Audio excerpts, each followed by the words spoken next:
All right, guys, our next guest is the current number 5 ranked UFC Bantamweight. She's the Season 18 Ultimate Fighter winner, a one-time Performance of the Night winner, and always great to chat to, the Venezuelan vixen Julianna Pena. Welcome back to Submission Radio. How's it going today, Julianna? Good. How are you guys doing? Well, very, very well. Now, before we talk about the crazy world of MMA, we saw you last November for UFC 193. Let's forget MMA for a second. Give us the rundown. How was your time in our great country here in Australia? I absolutely loved it. I was treated like a queen. I met some amazing, great friends that I'll never forget, and I want to go back so bad. I can't wait to go back and to actually spend some more time, visiting the country. I didn't get to see a kangaroo, so that kind of made me sad, but I'll be back. I will be back. Yeah, you're like the Terminator. You'll be back. And I don't know if it's a real trip to Australia if you haven't seen any kangaroos. You were doing some promo events for the UFC. Did you actually get a chance to explore Melbourne or any other cities? Did you hang around the country afterwards? No, I left the next day after the event. I didn't get a good chance to do anything much besides shopping, and I got to hang out on the rooftops, so that was pretty cool. Yeah, no, certainly. People sort of compare Melbourne to Canada in a lot of ways. I'm just wondering, what was your take on Melbourne? What did it remind you of? Oh, it reminded me of a place that I've never been to before. It was so beautiful, and just the city structure in itself, it kind of had like a New York feel, but cleaner, and the water was right there. Like I said, there were so many chefs that, invited me to restaurants. I went to Maha, and I just had such a great time. The friends that I met, I drove around in a Ferrari. Wow. Yeah, it was a Ferrari. It wasn't a Lamborghini. I mean, I made some amazing friends, and they all treated me so well. They wouldn't let me pay for a thing, and they were really great company and really funny, too. So I just enjoyed Australia so much, so much. I can't wait to go back. Wow, it's not the Australia that we know. No, I'm just kidding. It's great people here. What's a funny story that you remember from your time here real quick? Anything crazy happen? I really liked walking down the streets with the graffiti art, because there's like tons. There's like it's like a village, and it's like you walk in the alleyways, and there's just so much art. And I was walking with all the UFC employees, and we were just having funny stories and taking pictures of the ones that we connected with the most. So it was a great time. Yeah, it's interesting. We had a Banksy, but I believe someone painted over it, the crazy, crazy people here in Australia. Now, the last few months saw your fighting career get put on hold due to some legal troubles. We know you can't give any specific details about the case because it's currently pending, but can you give us an update on how you're traveling and when can we expect to see you back in the octagon? I'm not sure exactly, but I know it's going to be sometime, in some month, so maybe sometime in the summer, I'm assuming. But yeah, so I'm just waiting to hear when my next fight is going to be announced. I know that my legal issues are resolved, and I'm just now waiting for the UFC to announce my next fight. Just to clarify, did you say they are resolved already, as in it's all done, the court case has happened? Yes, sir. Yeah. Oh, wow. I'm just curious. Are you able to talk about sort of the incident, or is it still under wraps? It's still under wraps. It's just something that I would rather put behind me. What I will say is that the matter was resolved, and it's all taken care of now. So I didn't have to go to court. I had a really great lawyer to take care of things for me, and it's over and done with. Now, you've said many times, #Dana till I die. How did you find UFC support for you around this sort of difficult situation? They supported me extremely well, and I am so grateful to be working for the UFC.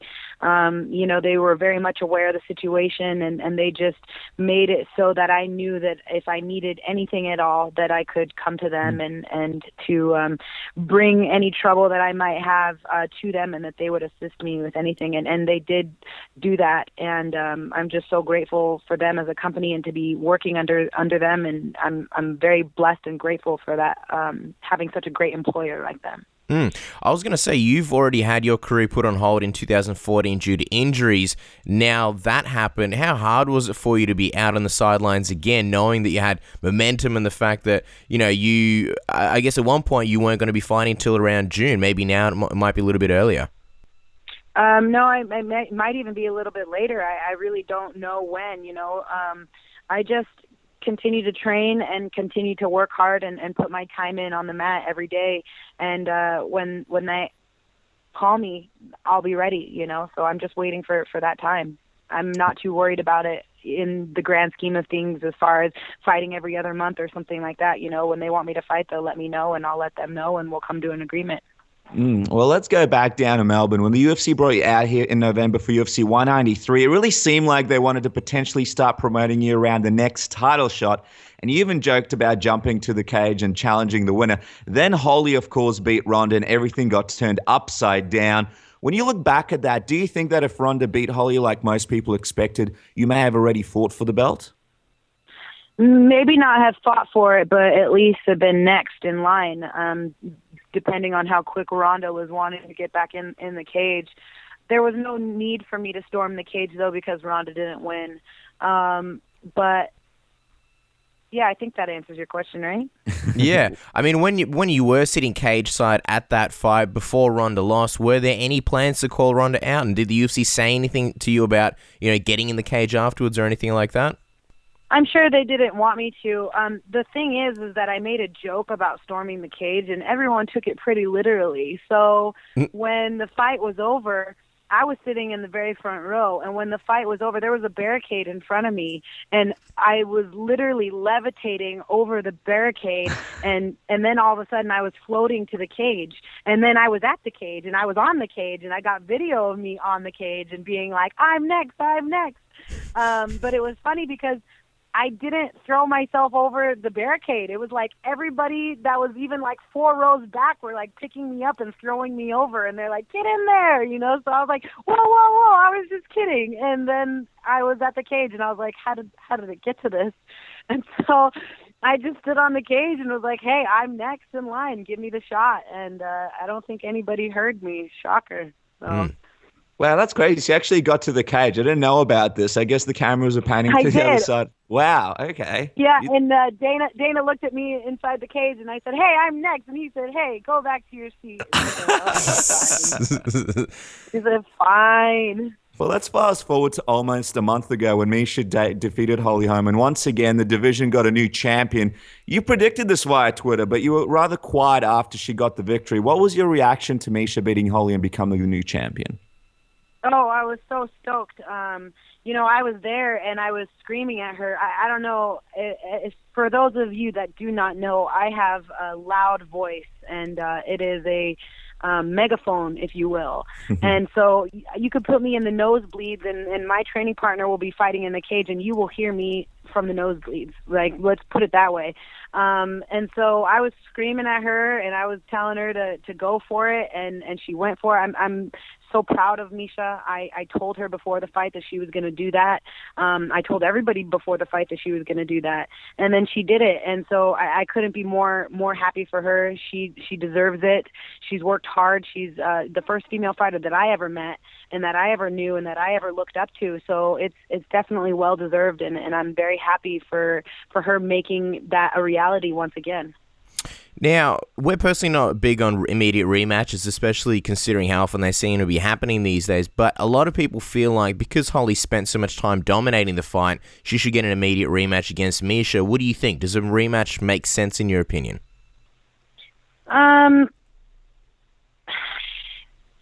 don't know. I don't really like rematches that much, just because it's like, you had that time to do it and you didn't do it then. So I'm not a big fan on rematches, but the UFC is a machine and they're about selling tickets and putting butts in those seats. So if that's what they think is going to, sell the most, then I suggest doing that. I personally don't agree with it.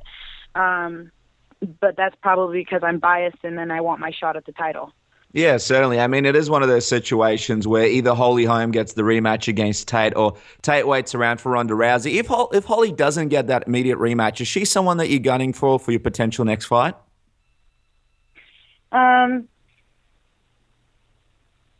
I mean, it's kind of like it's a question of who I'm going to fight next is kind of very interesting for everyone. All these girls have all fought each other, and they've all fought and beat each other, and they've all had this, sort of round robin deal, but they haven't beaten me. And so it's kind of like I'm just waiting for them to tell me who it is, and then I'll say, okay, let's go. I don't care who they want me to fight, or none of these girls to me are like, oh crap, I don't want to take the fight, or nervous feelings or anything like that. I'm ready to go, and I'm ready to fight whoever that they want me to. So if they want me to fight Holly, I'll fight Holly. Whoever they want me to fight, let's do it. Well, when looking at Miesha's next opponent, people are throwing names out there like Ronda, Holly, Amanda Nunes, even Kat Zingano, or even Chris Cyborg. Do you feel like your name got lost in the mix a little bit? No, I don't. I just watched an interview today where Miesha mentions me herself as a possible contender for her next fight, So I feel like she knows that. A lot of people that are diehards know that. Maybe not the casual fan, because all they know is Ronda and Conor McGregor, and that's it. But I feel like, I'm the secret shopper. I'm that one that everybody's sleeping on, and when it is my turn, then they will know who I am, and I'm just anticipating that moment, and I'm anticipating that time. Well, you and Miesha are actually pretty close. She was your coach on The Ultimate Fighter. There's a relationship there. I'm just curious, if you did get the title shot and Miesha was still the champion, would that complicate things at all for you guys? And have you ever discussed between the two of you what would happen in that scenario? Yes, we have. We discussed it. We've discussed it several times, and we discussed it primarily right after I won the Ultimate Fighter. And because we're friends, the deal was the only conditions that we would fight each other would be is if she has the belt or if I have the belt. And now that she has the belt, I know that she's aware that was the agreement that we had decided on. And so I think that it's just now a matter of who they decide who her next fight is, whether she's going to wait for Ronda or if she's going to say, she wants to take a fight against somebody else. And if they want to put me in that title shot, I would love that. I would love nothing more than that. But if they want me to fight one more and then fight for the title, then I'll do that too. That's the impression that I'm under, is that they want me to fight one more time before I get my shot at the title. And it doesn't make any sense to me, but again, like I said, I'm biased.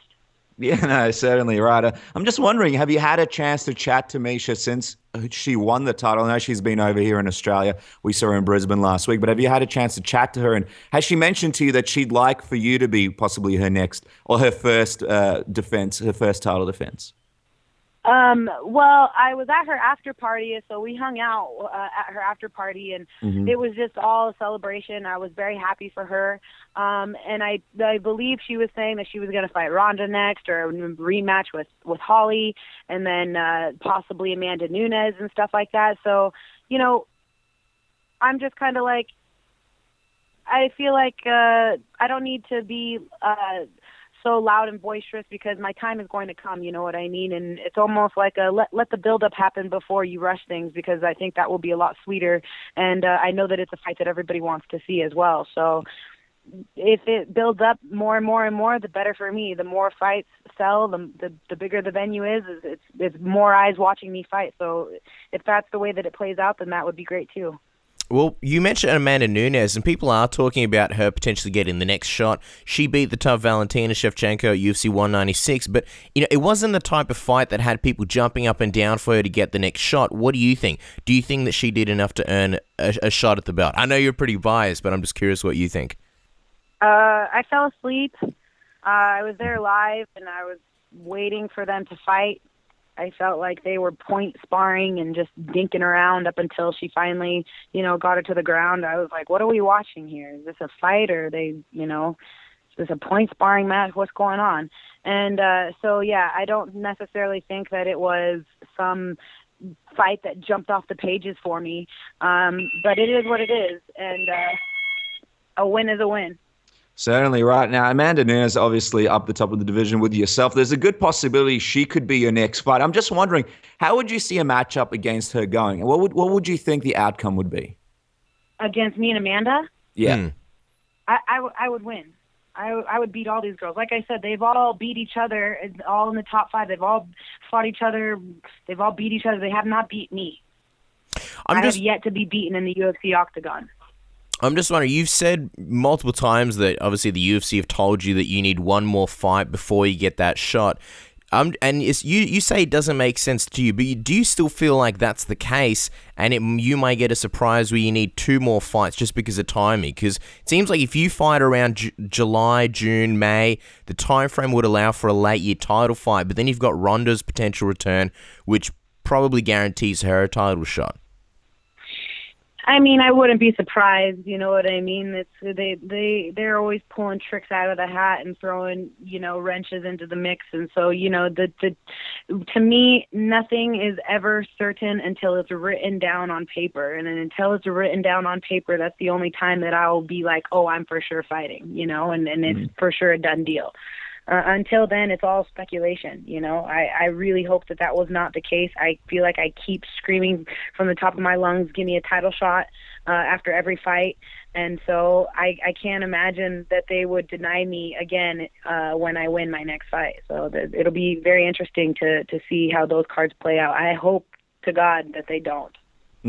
Let's just quickly talk about that matchup for a second. Ronda Rousey versus Miesha Tate, number 3. I mean, a lot of people still believe Rousey would be the person that beats Tate. You predicted that Tate would beat Holm. How do you predict this fight would go between Rousey and Tate for the third time?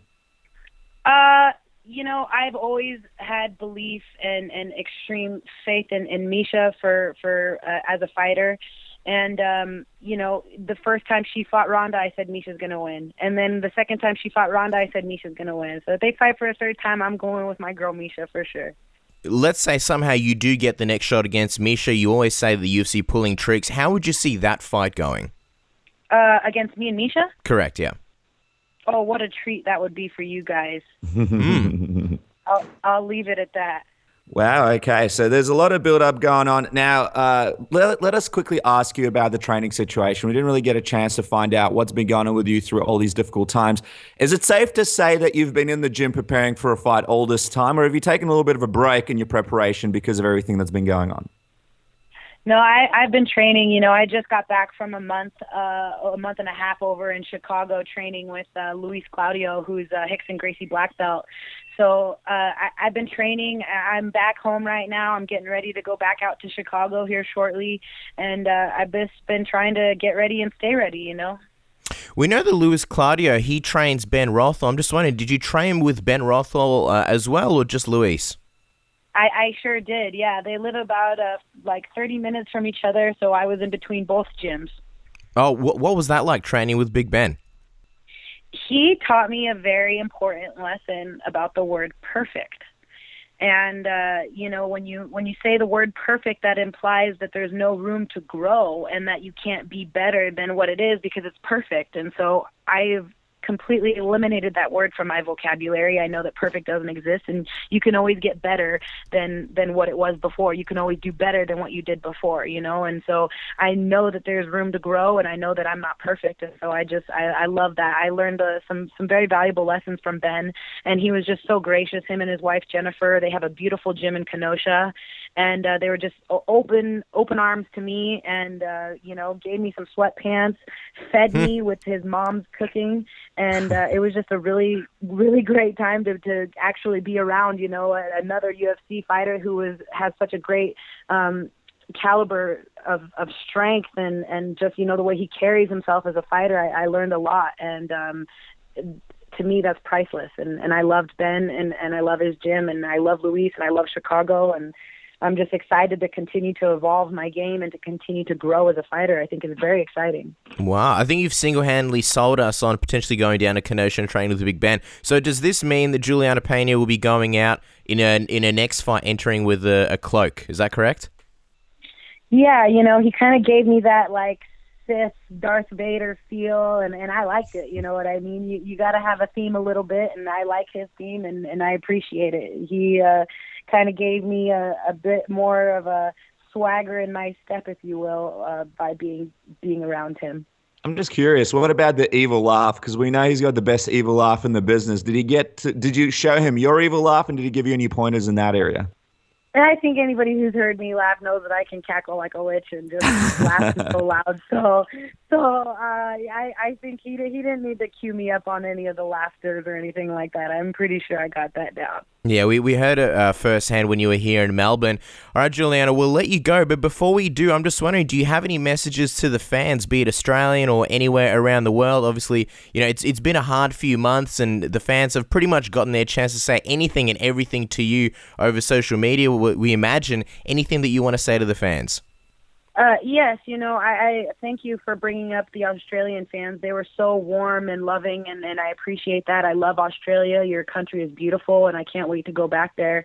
With that being said, my support in Venezuela, all my family in Venezuela, my whole half of my family all lives there, and they support me immensely. And that to me is priceless too. You got a whole country that's behind you, that supports you, and you represent that country. And to me, that is just such a treat and a gift, if you will. And so I'm so excited to be representing the country of Venezuela. And so hello to all of my Venezuelan fans. The United States, the people out there that doubt me but still watch me, thank you. If I'm the topic of your conversation, whether it be hate or love, thank you for blessing me to be the topic of conversations for you guys. I want people to watch my fights, and at the end of the day, that's the moral of the story. Get people to watch these fights. So thank you to all of my diehard fans. Thank you to anybody who's ever supported me and watched me. Everyone in the United States that loves me as a fighter. I feel the love from all over the globe, actually, and that's what's so crazy about this sport is it's a worldwide global thing, and so it's so nice to hear, and your heart just feels so warm. And I just want to say thank you for that support, and thank you for believing in me the way that I believe in myself. It means the world to me. Honestly, I can't even say that enough. It really does mean the world to me. All right, guys. Well, you can follow Julianna on Twitter at Venezuelan Vixen to keep track of her updates. I'm very excited to see your return and who you get matched up with. Thanks again for chatting with us today, Julianna. Thank you, guys. I appreciate it. Thank you so much.